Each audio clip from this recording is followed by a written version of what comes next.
Welcome to the Diary of an Apartment Investor podcast. I'm your host, Brian Briscoe.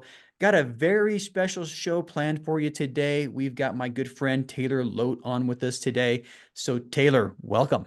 Thanks so much for having me here. It's always a pleasure to reconnect and chat, and we always have a great time.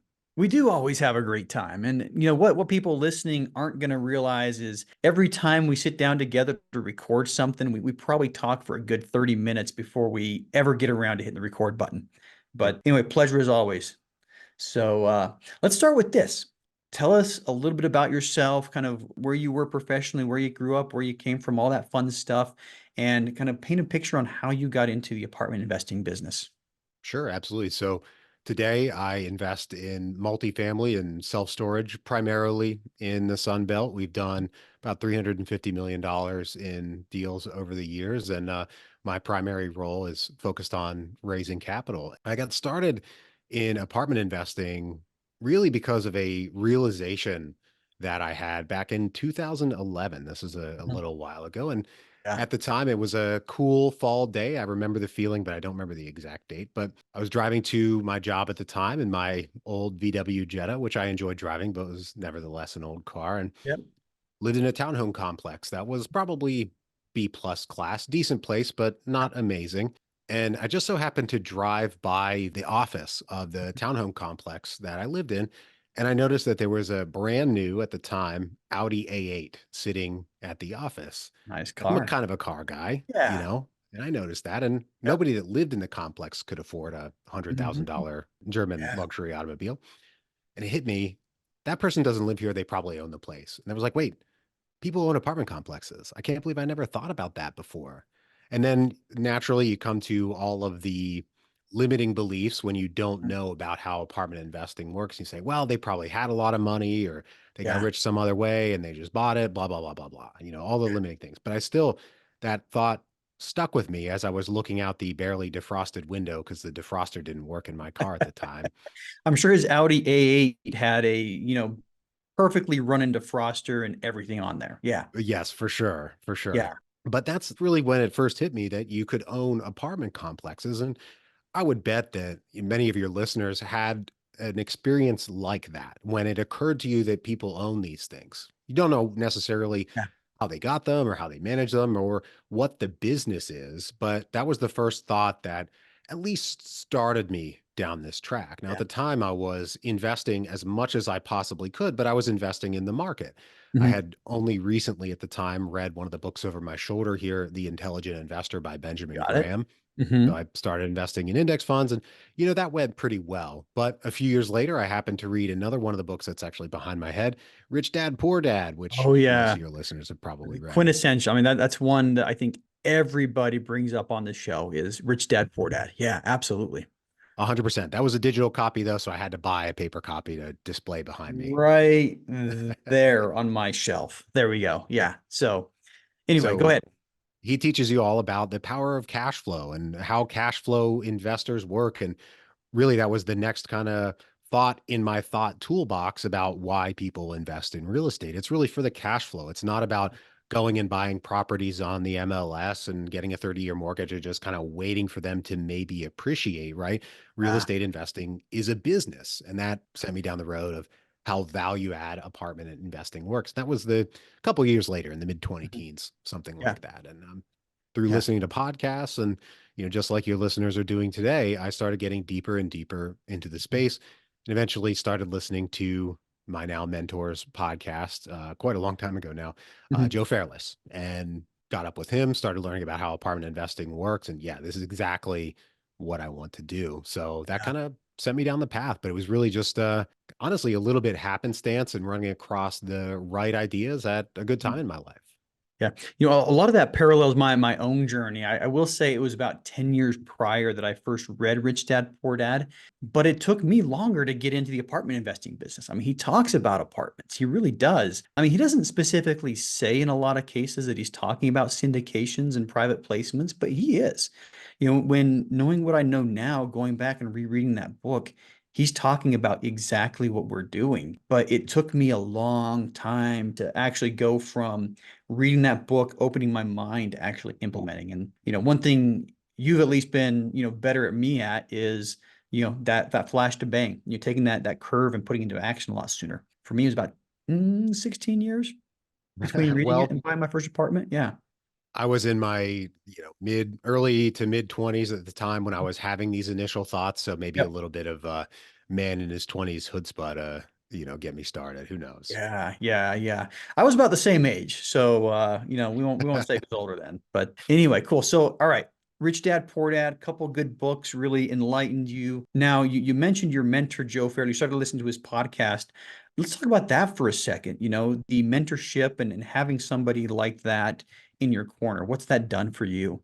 Yeah. So for me, the value has really morphed over time. And what I mean by that is early on, it really turned out to be more of a commitment mechanism because I had all the limiting beliefs that anybody else out there has had, but I had already had a mentor, so I was already committed to this path. At the time, I was thinking maybe I want to go get an MBA, and then maybe Mhm, that's my foot in the door in real estate. And then you come to mhm, learn that an MBA doesn't really do you any good in real estate investing. A little hidden secret. But, first it was that a bit of a commitment advice that, hey, I set myself down this path, so I need to figure out a way through mhm. all of these problems that come up as you try to buy apartment complexes and invest. And Yeah. then as I started getting more and more traction, it became working through specific problems. It became Mhm. meeting great people like yourself, like Whitney Sewell, who I met very early Yep. on, who lives, relatively close to me. You used to live in Virginia, right? You used to live. I used to live, yeah, yeah. I used to Yeah. live in Virginia. Actually, when we first got connected, I was on the other side of the river, so I was in Maryland. But yeah, Okay, fair. same area. It was, it still would have taken me 2 hours to drive from my house to yours, but 20 miles or something like that. You But were yeah, working in Virginia. We'll give it to you. yeah, yeah. I was working in Arlington, so yeah, absolutely. So then it morphed to meeting great people and watching and learning from their journeys. Another couple great guys that I met in that time Yeah, when I was getting started were Dan Hanford and Danny Randazzo as they were starting before it yeah. was even passiveinvesting.com, and Mhm. got to meet those guys and see how great they are as entrepreneurs and how they think about things and how they approach problems really with I don't want to say ready, fire, aim, but they don't procrastinate on No, their they're ideas. quick. They come up with a plan and man, they do it. They implement so Mhm. quickly. Their That, growth has been absolutely oh yeah, phenomenal. I mean, there's one time, speaking of just the passiveinvesting.com guys, there's one time, I think 6 or 8 months ago where I picked a couple of companies that I wanted to model mine after, and theirs was one. I mean, just what they've been able to do in such a short amount of time is just mind-boggling. But anyway, back to you. 100%. And I Yeah. don't mean to keep necessarily name dropping all these awesome guys, Yeah. but I'm just excited to have, kind of come up alongside them and to have Mhm. learned from them along the way. And they're all great guys. So, Yeah. and part of that is to also try to illustrate to the audience that at the Mhm. end of the day, these people who have done so much in this space, whose success you'd like to replicate, they're just people. You Mhm. can meet them, you can talk to them, you can learn from them. Now, as they get more and more successful, yeah, they're a little harder to get a hold of, but you can meet Yeah. them at conferences and things like that. What's also really cool, I met Dan Hanford when he was a nobody. When he had his first apartment complex, somebody introduced me to him. And I had just decided that I was going to focus on South Carolina. And someone's like, hey, I know this guy named Dan who just bought an apartment complex down there. And I ended up having like a 45-minute phone call with Dan Hanford, and not knowing then I mean, not being able to see the future, he was just a regular guy. And guess what? He still is. That's one thing I love about this industry is it's accessible to regular people. But Oh yeah. yeah, yeah, absolutely. And most of these folks who are so successful, yeah, they're no different from you and I. The really successful guys implement quickly, they learn quickly, and we can learn that lesson. And so for me, just since we're on Yeah. Dan, one thing that he showed me, man, this is 2017 or 2018, was his project management process for his podcast, which was Mhm. a Google Sheets at the Ooh, time. I still use that system today, and I've changed it and adapted it a little bit, but it's still the basic backbone of yeah. his process that he showed me back then. And it works great. There's Mhm. no need to change it or add another tool, but it's all adding these little toolboxes or these little Oh, tools yeah. to our toolbox rather that can help us get further along the way and have fewer headaches or plan better or implement faster and things like that. And you don't need to just have a formal mentorship relationship with someone in order to learn from them. along the way, whether it's through talking to them or just kind of watching what they do. You can really pick up a ton. Absolutely, absolutely. Back to your journey. I mean, so you grew up in this industry around some of those guys and Joe Fairless. What were some of the initial struggles you had getting into the game, so to speak? Sure. So one of the things that I did early on that didn't pan out, but I put a lot of work into, and I'm still glad that I did, was I thought, hey, maybe I want to buy apartment complexes. I live Mhm. in Richmond, Virginia. Maybe I want to do it here and explore this market because economically, Richmond's great. It's Yeah. very stable, long-term growth, strong employment, very diverse, a well-known market, all these positive things about the Richmond area. Capital, state capital. Yeah. I mean, still close to DC, the nation's cat. Lots of good things about Richmond. And even now, I mean, we've got major employers. CoStar has moved a ton of people here, and that's just going to keep going and add a Yeah. ton of high earners to our market and so on and so forth. Yeah. COVID pricing really blew up everything here. This is before COVID. Mhm. I made a list and a map of all of the apartment complexes in the Richmond MSA, not in the Richmond city, but in the Mhm. MSA, so the surrounding counties. It took a lot of work to make the Oh, list. yeah. And I drove to about 75% of them to Wow. go check them out. I knew many of them just by having seen them, but it really expanded my horizons to learn more about the market and see what's going on and look for potential Mhm. opportunity. But there are a few problems that I ran into in that process. First Mhm. off, I learned that the Richmond market is controlled by a pretty small number of people. The Yep. pricing is often not what we would need to see. There's some big money players in the Richmond area. The market itself is not particularly large. And Mhm. then, fourth, one of the bigger problems that I had at the time is that my network wasn't really interested in investing in Richmond. The people that I know that invest here are single family duplex type investors, which is great. They're doing very Yeah. well with that. But the folks who I met, I don't really want to buy apartments in Richmond. I'd rather buy in Texas or, things like that, other more major The markets. So Sun Belt. I mean, everybody wanted the Sunbelt. Sun Belt. Yeah. Everybody wants the Sun Belt.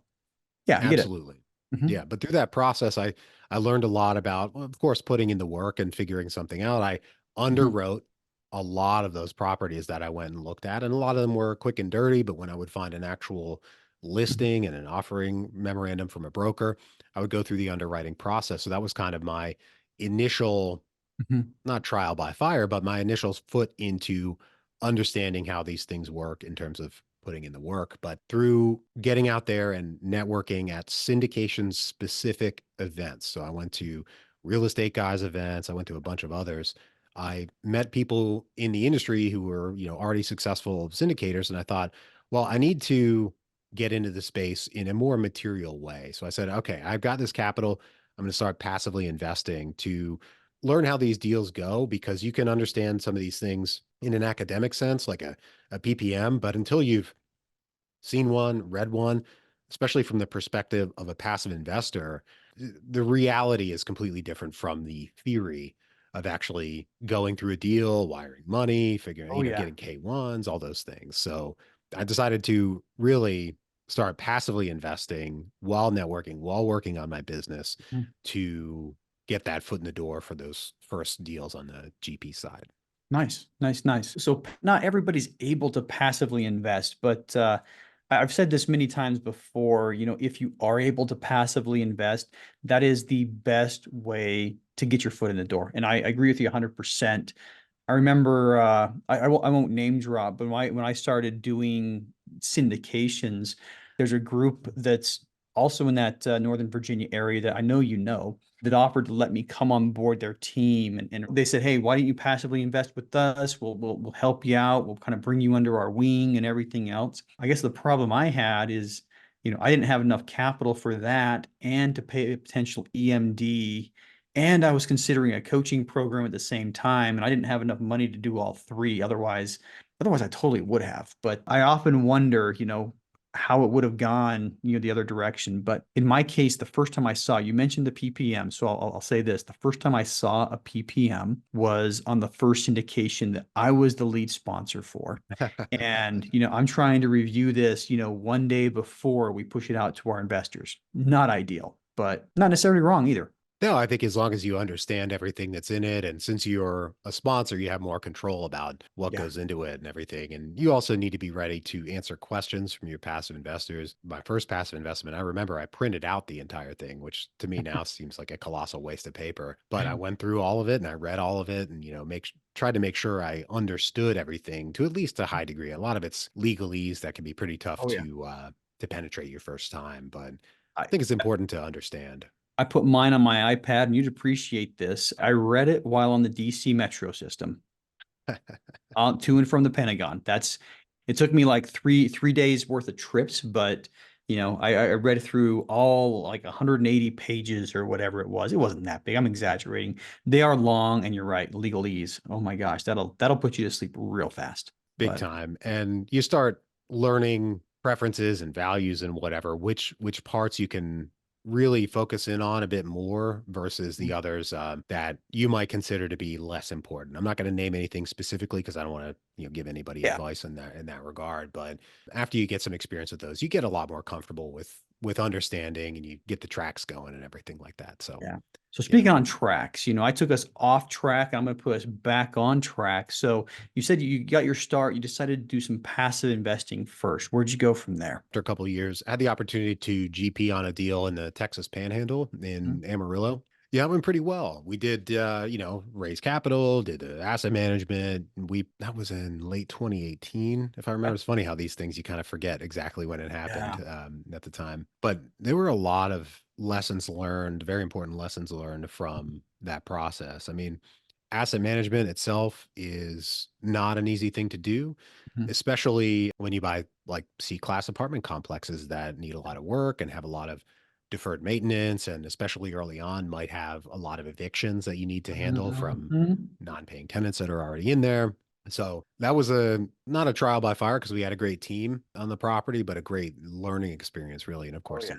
great to make money on the deal. But yeah, it was the first GP experience. And part of the Mhm. reason, honestly, I don't buy old C-class properties anymore. I think it worked in the 20 teens before we had Yeah. COVID price appreciation, when you could have deferred maintenance and everything like that. And yeah, it's an Mhm. expense, but it wasn't that big of a deal.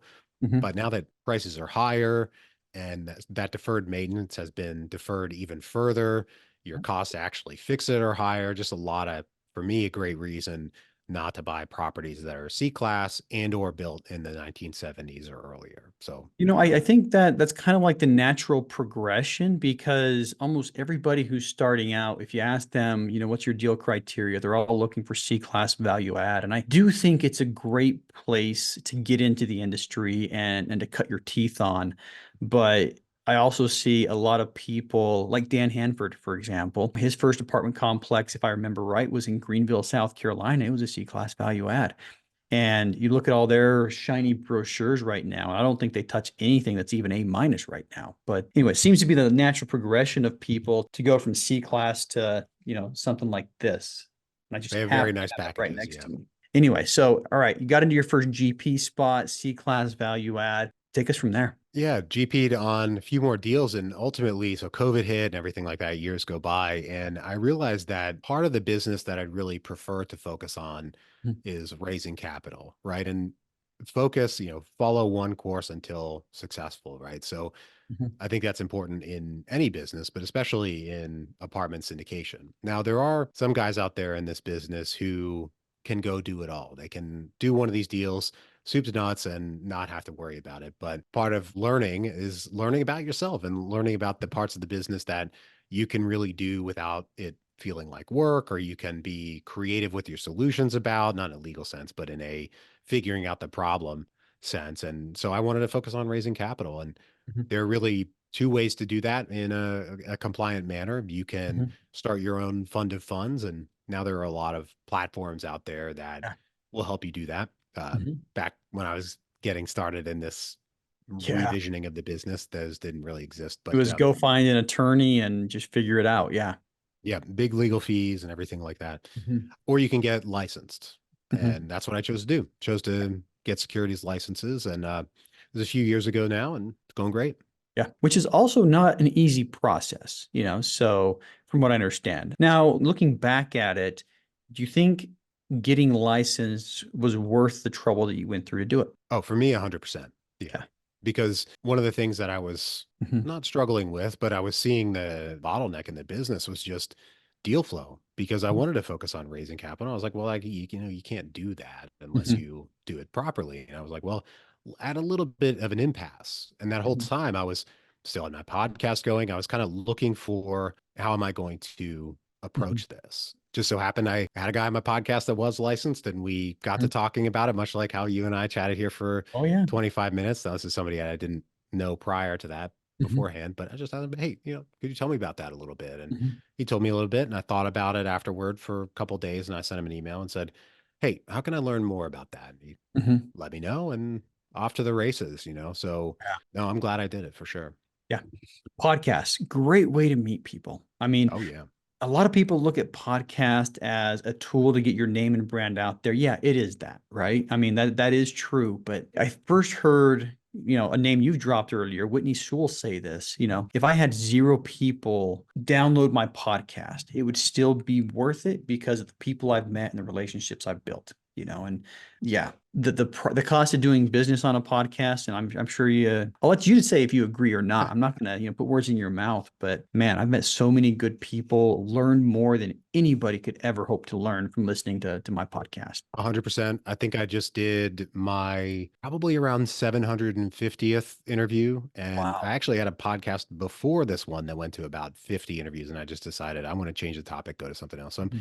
probably somewhere around 800 interviews that I've Wow. conducted total. And some repeat guests. You've been on my show a couple of times, and Yep. I'm more than happy to have Yeah. great repeat guests on. But it's a great opportunity to learn more about how these businesses work. It's a great way to learn more about how different businesses than yours work. Cause I talk about all kinds of real estate investing, not just apartment investing, and just a fantastic way to meet people that you might never meet. Now, last year, you and I had a couple of opportunities to chat at the Best Ever Best conference, ever. which was Yeah. great. But at that conference, it was a new experience for me in a certain sense. I've been to most of the Best Ever Mhm. conferences, but Yeah. this was the first one where I had a lot of people walk up to me and, who had been on my podcast or a few people who listened to my podcast and were like, hey, I just want to say hi. And I was like, it was amazing. I Yeah. love that so much. And it was just a matter of putting in the work and putting the show out there and giving folks some exposure and connecting. And if you I don't have a podcast, start one. I totally thought you were going to say something about how awesome Utah is, more than Oh, anything. Utah's beautiful. Oh, it's gorgeous. And oh my goodness, the week they had best ever was perfect. I mean, new snowfall. And I mean, for the most part, a lot of visibility. And it was an absolutely beautiful week to have best ever. But yeah, I mean, I can echo what you're saying, having run this podcast for almost 4 years now, it's so fun to go to events like that and just have random people walk up to you and say, dude, I love your podcast. I'm like, awesome, somebody listening, but awesome. Well, we're bumping up towards the end of our time, but I got a couple more things that I want to hit. So we're going to fast forward to that portion. And we talked a lot about your background and like looking in the rear view mirror. Let's look forward on your path. What's next for you? So this year I've set a goal to raise capital from institutional investors. Mhm. Historically, our investors have been what we call retail investors, individuals or couples with anywhere from 25,000 to a couple $1 million to invest, people who want to do 1031 exchanges out of their deals into our deals, looking for more passive options that are, getting them out of kind of the hustle of running their own deals. But this year I've set my sights on working with bigger money investors. Now, not leaving the retail folks aside for sure in any sense, Mhm. just expanding the game into bigger capital, funds with 100 million plus, couple billion to invest. And I think we have the opportunities for them, but it's a steep learning curve, as you might say, because they have unique goals and everything related to doing deals is it's very different from the retail game. It is. They have a much different way of looking at deals. And what's really kind of interesting is they all have very strict criteria that they never deviate from, which is from one perspective, it's annoying, when you're trying to access their capital. But if you put a different hat on, you're like, hey, what can I learn from this? Now all of a sudden it's like, oh, stick to your gun, stick to your criteria. But all right, now with this next question, I hope you don't get whiplash. We're looking forward. Now we're going to go all the way back in the rear view mirror. if you were to give advice to somebody who is just starting out, based on your experience, what would that advice be? Laser focus, implement things faster, whatever it is, whatever the thing is you're thinking about doing or trying, Mhm. do it right now. Don't wait Yeah. and start a podcast. The It's not going to be good. podcast. You're going to go back and listen to your first episode and you're going to hate it. Too bad. We all I don't do it. even want to go back and listen to my first Nope. episodes. I mean, it's just one of those things where I know it's going to be bad. And it's just like, I don't even want to do it. And But yeah, to your listeners out there, if you're worried about finding guests, you'll find guests. You have to invite people. A lot of people say no, that's fine. But listener, you want your first guest? Send me an email. I'll be your first guest. If you're listening to this podcast, I'll be your first guest. And yeah, it's not because I'm desperate to get on podcasts. It's because I really believe in this medium as a way to connect with others. yeah. I've been first guest on a lot of podcasts as well. So I'll say, I'll make the same offer. Start a podcast, reach out to me. I'll be first, Incidentally, you'll be second, you'll be first, I'll be second. I don't know. It depends on who flip the a first coin. is. We'll let them decide who's first, who's second, right? I mean, I don't care. I'll even be third. This isn't racing. If you're not first, you're last. But when I started out, I had a little bit of fear kind of reaching out to like the big name guests. And so I started out with a lot of, smaller name people. And to this date, I've only got one flat out no. I think And I've gotten a couple, a handful. yeah. So when you look at the numbers, this is podcast number 500 and something for me, and I've gotten one no. Wow. That tells you that there's some sort of magic around this. You invite somebody to your podcast, okay, you're going to get a lot of yeses. You might get a couple of no's, but I won't say who it was, but it was kind of a big name, and the answer was, I mean, I was working with her assistant, and it was kind of, what's your reach? How many downloads? How many episodes? And the good news is about a year later, she agreed to come on the podcast. So I get it. From where I'm sitting right now, I definitely understand it. You want your time to be worth something. You want to have a certain amount of reach if you're going to spend time. But anyway, both of us are willing. So anybody on the show, you're starting a podcast up, or you have a podcast, you want some really good apartment investor guests on there, call Taylor, call me, whatever. So, all right. So last question as we wrap things up, and that is, how can listeners learn more about you? Sure, you can check out my show, the Passive Wealth Strategy Show. You could go to investwithtaylor.com if you want to connect with me or look me up on Instagram. I'm Taylor the Investor. Taylor the Investor. Yeah, the domain Invest with Taylor was available. Oh yeah. I wonder if Invest with Brian's available. Man, It I'm might gonna be. check that next. Might be Yeah, only like 12 bucks a year. That's another thing. I waited on buying domain names and sometimes they're like 10 bucks a year. Oh, you're yeah, saving 10 bucks. Buy the domain. yeah. Just buy it. Go through and buy like 20 of them. Yeah, just do it. Just do it. Oh yeah, Invest with Brian has a redirect to a Raymond James. That's an investment website. Wow. So I know, I know. I guess I'm gonna have to find somebody and buy it from them. But thanks for coming on the show today. Very much appreciate your time. And if I could give everybody one piece of advice, here's what it'd be for me. Don't wait to invest in real estate. Invest in real estate and wait.